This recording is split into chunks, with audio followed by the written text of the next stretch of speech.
kontrasti i madh mes asaj që po ndodhte në Drenicë me bombardime të përditshme, me luftime të përditshme, dhe jeta në Prishtinë që vazhdonte njësoj. Po apet jetojshin sikur nuk është duke ndodhur diçka jo larg. Bile me një farë përbuzje nga një herë. Momenti i fort në fakt 98 Prekaz. Në Prekaz, po, sepse shkojshim rregullisht në Drenicë.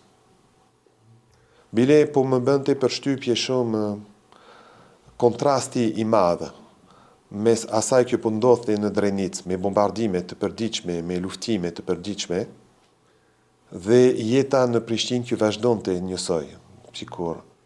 Edhe më kanë ngadalë disa herë, kur për shembull me kolegët e mi ishim në Drenicë, ditën, kam pas njerëz prej ekipit kanë shku shumë më shpesh si unë, se apet unë kam pas një detyrë për të burgosurit, po kur nuk isha i zënë me të burgosurit, atëhere kam ndihmu të tjerat, për operacionet e tyre humanitar, me prur në një ndihmë, me tërheqës prej zonave të luftës dikë.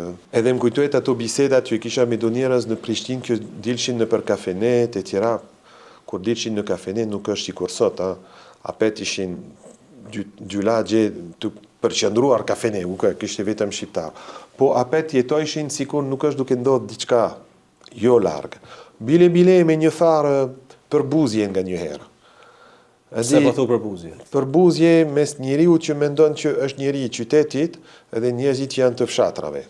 Këto lloj përbuzje kanë ekzistuar në atë kohë. A ju ka thot dikush personalisht apo thjesht e keni po nga larg ose nga distancë? Jo, kam dëgju personalisht, prandaj. Po njësoj kam dëgju në Shqipëri për shembull gjatë viteve 90 kishte një përbuzje ndaj shqiptarëve të Kosovës. Në fakt ka pas nga Kosova do matrapaz, do mashtrus që kanë përfitu nga brishtëria, nga varfëria e Shqipërisë, edhe patën krijuar përshtypje të keqe.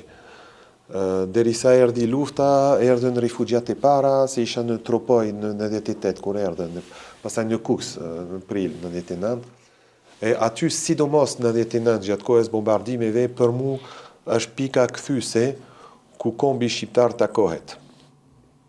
E ky prej asaj periudhe, tani kemi kalu më shumë se një qerek shekulli, fakt kombi shqiptar flasin mes tyne. Po në atë kohë gjatë viteve 90 nuk ka qenë ashtu. Ka pasur kështu paragjykime, nga të dy anë besoj, sepse nga panjohuria. Se në Kosovë shumë njerëz, pak janë ata njerëz që patën fat me shiku Shqipërinë çka është vërtet, edhe nga një herë kur u kthyn nuk e kanë treguar çka kanë pa. Ndërsa këta të Shqipërisë kishin fat, fare, dilshin me rrezik ose nuk dilshin fare, kështu që ka qenë një shkëputje e gjatë, që tani sot besoj që kjo vones u kap. Prandaj nga një herë mendoj që çështja shqiptare vetëm po duhet të flitet apet për atë.